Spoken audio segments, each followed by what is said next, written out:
Hello students. Chapter 7 में previous lecture में हमने पढ़ा था last topic structure of cilia and flagella. Next topic है सेंट्रोसोम्स एंड सेंट्रियोल्स। जो मैंने आपको इंट्रोडक्शन पार्ट में बताया था कि सेंट्रियोल्स एनिमल सेल्स में प्रेजेंट होते हैं और सेल डिवीजन प्रोसेस में हेल्प करते हैं, तो उनकी इंटरनल स्ट्रक्चर के बारे में पढ़ेंगे।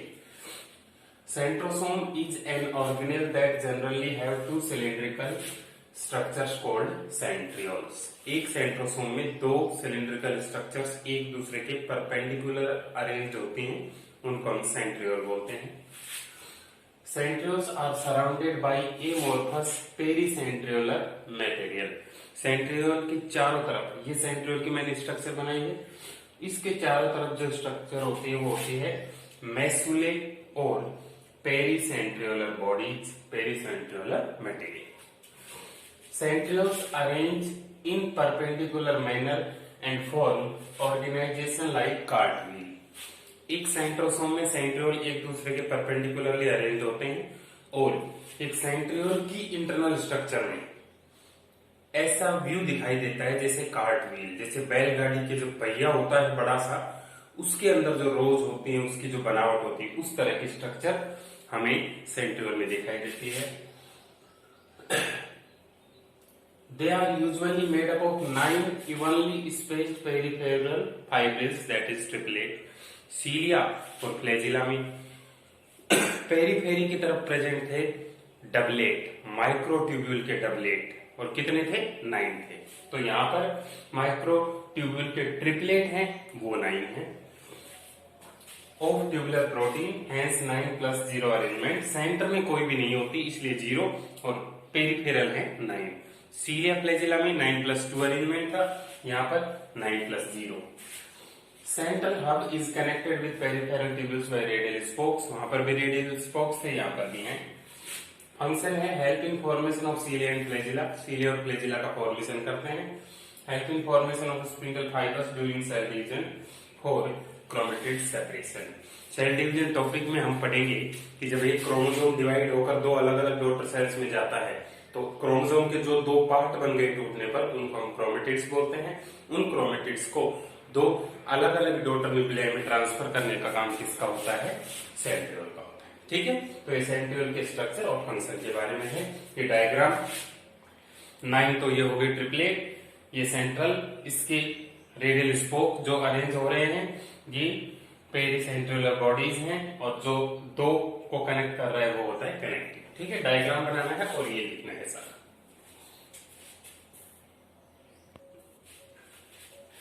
नेक्स्ट सेल ऑर्गेनेल है न्यूक्लियस। न्यूक्लियस आपको पता है सबसे मेन सेल ऑर्गेनेल है। The specialised principal organelle of cell containing all genetic informations for controlling all essential processes. Cell के जितने भी एसेंशियल प्रोसेस हैं, रेस्पिरेशन है, फोटोसिंथेसिस है, या फिर और कोई मेटाबॉलिक एक्टिविटी है, या फिर कैरेक्टर्स का एक से दूसरी जनरेशन में ट्रांसफर है, सभी को कंट्रोल करता है न्यूक्लियस।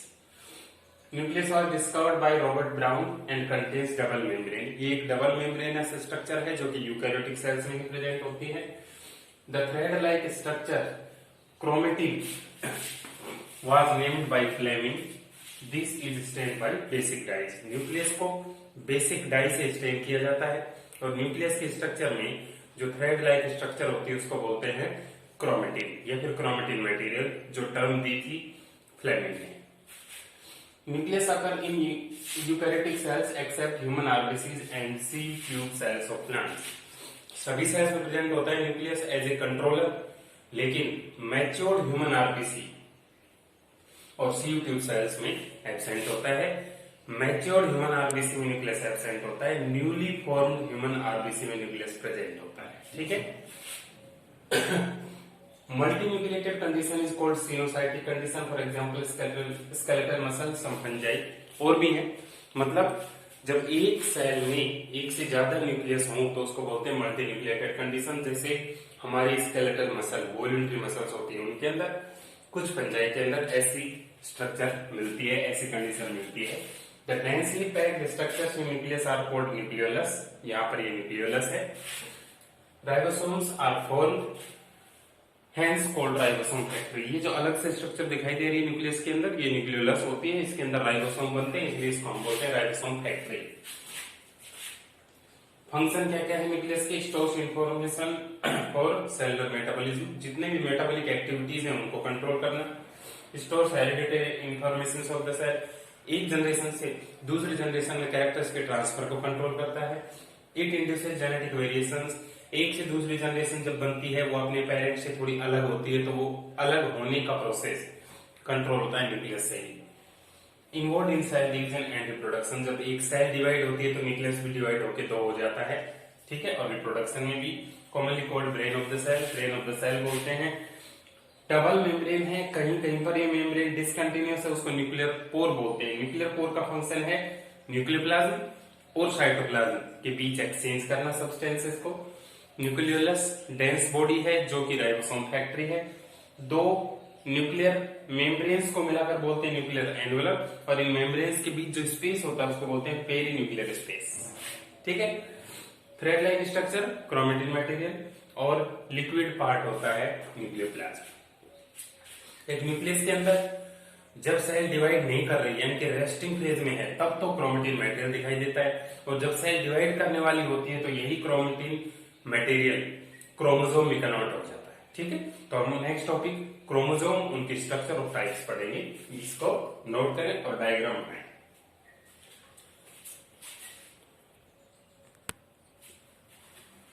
देखिए न्यूक्लियस के अंदर होते हैं क्रोमोसोम। क्रोमो का मतलब होता है कलर, तो colored bodies present in the nucleus during the process of cell division are called chromosomes. That means when cell is not dividing, it is in resting phase, it will contain chromatin material, thread-like, dissolved in nucleoplasm. And when the cell is about to divide, the chromatin material will be packed to form the colored bodies called chromosomes. The chromatin material of nucleus forms distinct structures when cell is about to divide. These structures are called chromosomes. Their number is fixed in all individuals of a species. एक species के सभी individual में number of chromosome fix होता है. For example, single human cell है approximately 2 meter long thread of DNA distributed among its 46 chromosomes. That means 23 pairs. Human एक species है, उसके न्यूक्लियस के अंदर 46 टोटल क्रोमोसोम होते हैं। हर एक क्रोमोसोम में एक डीएनए होता है, तो सारा डीएनए मिलकर 2 मीटर लंबा हो सकता है, ठीक है।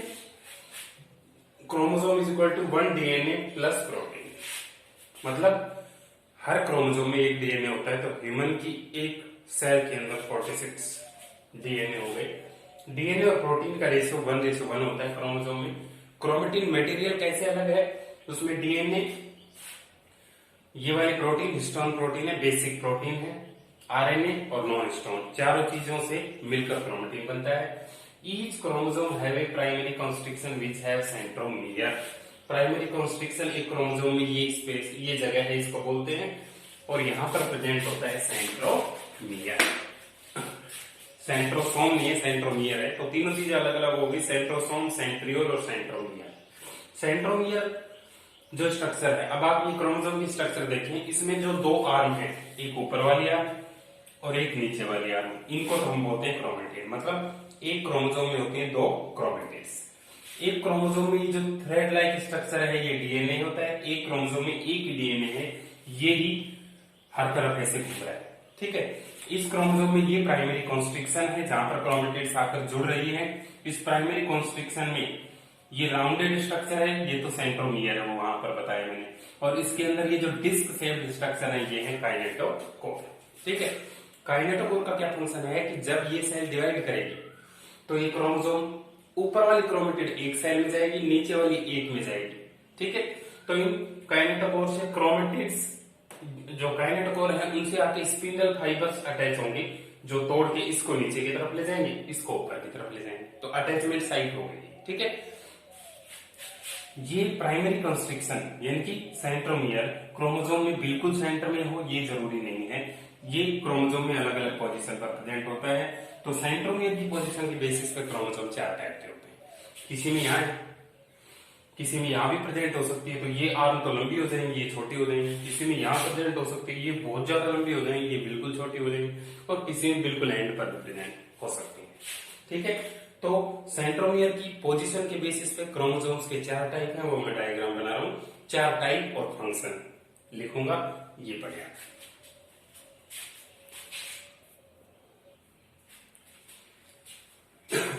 सेंट्रोमियर की पोजीशन के बेसिस पे क्रोमोसोम्स के 4 टाइप होते हैं। मेन जो क्रोमोसोम मैंने बनाया था अभी, वो तो था मेटासेंट्रिक, मतलब the centromere lies in centre, both arms are equal. जब सेंटर में सेंट्रोमियर हो और दोनों आर्म इक्वल हो तो उसको बोलते हैं मेटासेंट्रिक क्रोमोसोम। सब मेटासेंट्रिक, जब सेंट्रोमियर की पोजीशन सेंटर से थोड़ी दूर हो, एक आर्म छोटी और दूसरी बड़ी हो, उसको बोलते हैं सब मेटासेंट्रिक। एक्रोसेंट्रिक, जब सेंट्रोमियर की पोजीशन लगभग क्रोमोसोम के एंड के पास हो तो बहुत छोटी आर्म बनेगी और बहुत लंबी आर्म बनेगी। और टीलोसेंट्रिक, बिल्कुल टर्मिनल एंड यानी कि टीलोमियर पर ही प्रेजेंट हो तो उसको बोलते हैं टीलोसेंट्रिक क्रोमोसोम। 4 टाइप के क्रोमोसोम्स हो गए, ठीक है। उनके डायग्राम स्ट्रक्चर ये है। एक क्रोमोसोम में मैंने आपको बताया एक डीएनए होता है और प्रोटीन होते हैं 1:1 में। तो डीएनए एक negatively charge protein, negatively charge molecule है, न्यूक्लिक एसिड है। इस नेगेटिवली चार्ज न्यूक्लिक एसिड को पॉजिटिवली चार्ज प्रोटीन, जिसका नाम हिस्टोन प्रोटीन है, वो स्टेबलाइज करती है एक क्रोमोसोम के अंदर, इसलिए ये रिएक्टिव नहीं होता और स्टेबल होता है, ठीक है। Some chromosomes also have secondary construction which do not take strain and have satellite DNA, inactive DNA। कुछ क्रोमोसोम, सभी ऑर्गेनिजम्स में बहुत ही कम ऐसे क्रोमोसोम है जिसमें प्राइमरी कॉन्स्ट्रिक्शन जहां पर सेंट्रोमियर प्रेजेंट होता है, इसके अलावा कहीं और सेकेंडरी कॉन्स्ट्रिक्शन भी प्रेजेंट हो सकती है। लेकिन सेकेंडरी कॉन्स्ट्रिक्शन बिल्कुल इनएक्टिव पार्ट है, उसमें डीएनए जो होता है उसको बोलते हैं हम सैटेलाइट डीएनए, जो खुद इनएक्टिव होता है और ये स्टेन भी नहीं लेती। जब हम इनको कलर प्रोवाइड करते हैं तो स्टेन भी नहीं लेते। कुछ ऑर्गेनिजम्स में क्रोमोसोम एबनॉर्मल स्ट्रक्चर के भी डिस्कवर हुए हैं, जैसे polytene chromosome, lamp breast chromosome और जायंट क्रोमोसोम, ठीक है। तो आपको इनको इसी फॉर्म में लिखना है, इनकी स्ट्रक्चर के बाद ये पॉइंट और लास्ट ये पॉइंट लिखना है, ठीक है। अब हम पढ़ेंगे फंक्शंस ऑफ क्रोमोसोम्स।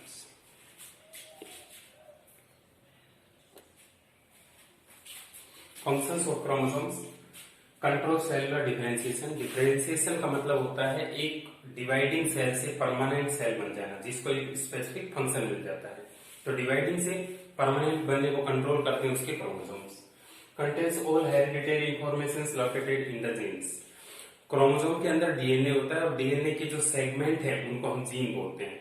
हर एक जीन एक कैरेक्टर को कंट्रोल करता है, तो एक जनरेशन से दूसरी जनरेशन में किसी कैरेक्टर के ट्रांसफर को कंट्रोल करते हैं chromosomes. Forms a link between parents and offspring. Parents और ऑफस्प्रिंग्स के बीच जो सिमिलरिटी मिलती है वो डीएनए और क्रोमोसोम्स की ही मिलती है, तो उनके बीच एक लिंक बनाता है। Control cellular metabolism. Cellular metabolism का मतलब सेल में होने वाले सारे chemical conversion, photosynthesis, respiration, fat synthesis, protein synthesis, सब कुछ। इंट्रोड्यूसेज variations through the process of crossing over. Sexually reproducing organisms के अंदर पेरेंट से डिफरेंट होते हैं ऑफस्प्रिंग्स, तो किस प्रोसेस के कारण होते हैं? क्रॉसिंग ओवर के कारण।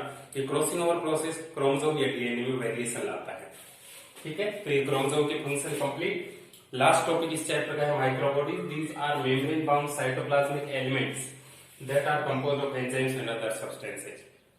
मतलब ये परमानेंट सेल ऑर्गेनेल्स ना होकर कभी कभी किसी स्पेशल टाइप ऑफ सेल में प्रेजेंट होने वाले सेल ऑर्गेनेल हैं। इनके अंदर कुछ एंजाइम्स होते हैं स्पेसिफिक पर्पस को फुलफिल करने के लिए। अगर in both plant and animal cells and may have various shapes like ovoid, spherical, granular, किसी भी शेप के हो सकते हैं, जैसे लीवर सेल में, किडनी सेल में, प्रोटोजोआ, अमीबा जैसी सेल में और ईस्ट सेल में देखी गई है ये स्ट्रक्चर। जैसे परोक्सिसोम है। परोक्सिसोम एक माइक्रोबॉडीज का ही टाइप है जो कि प्लांट सेल में प्रेजेंट होता है और इसका फंक्शन होता है peroxide biosynthesis. Glyoxysome microbodies animal cells में प्रेजेंट होती हैं और इनका रोल होता है फैट मेटाबॉलिज्म, ठीक है। तो यहाँ पर chapter cell the fundamental unit of life ये कंप्लीट होता है, ठीक है। इसके बाद हम अगला चैप्टर स्टार्ट करेंगे cell cycle and cell division. तो कंप्लीट लेक्चर्स, सभी टॉपिक्स यहीं पर कंप्लीट होने वाले हैं। तो ये आप ध्यान रखें कि चैनल को सभी सब्सक्राइब करें ताकि नेक्स्ट वीडियो आते ही आपको कंटिन्यूसली मिलता रहे। सभी को सब्सक्राइब करके मेरे नंबर पर आपको मैसेज करना है कि मैंने सब्सक्राइब कर दिया है, ठीक है। ये आपके लिए भी इंपॉर्टेंट है और जब भी आप रिवाइज करेंगे तो इसको देख लेंगे। तो मैं मेरा नंबर यहाँ पर लिख देता हूँ, उस पर स्क्रीनशॉट लेकर भेजना है, ग्रुप में नहीं भेजना है, ठीक है। तो चैप्टर यहाँ कंप्लीट हो गया, पूरा रिवाइज करें। एक और लेक्चर में सेल का ही बनाऊंगा जिसमें सेल ऑर्गेनेल्स की डिस्कवरी के कुछ साइंटिस्ट और इसको रिवाइज करने के पॉइंट्स लिखूंगा कि इन पॉइंट्स की फॉर्म में आप इसको कंप्लीटली रिवाइज कर सकते हैं, ठीक है। तो सभी को सब्सक्राइब करना जरूरी है, ध्यान रखना अब के लिए और फ्यूचर के लिए बहुत काम आने वाली चीज है। मैं नंबर लिख रहा हूं 8107277888, ठीक है। सब्सक्राइब करके स्क्रीनशॉट लेके और मेरे इस नंबर पर सेंड करना है, ठीक है। अच्छे से रिवाइज करें और नेक्स्ट लेक्चर में रिवीजन के पॉइंट और सेल ऑर्गेनेल्स की डिस्कवरी ये सब डिस्कस करेंगे, छोटा सा लेक्चर होगा। Okay, thank you.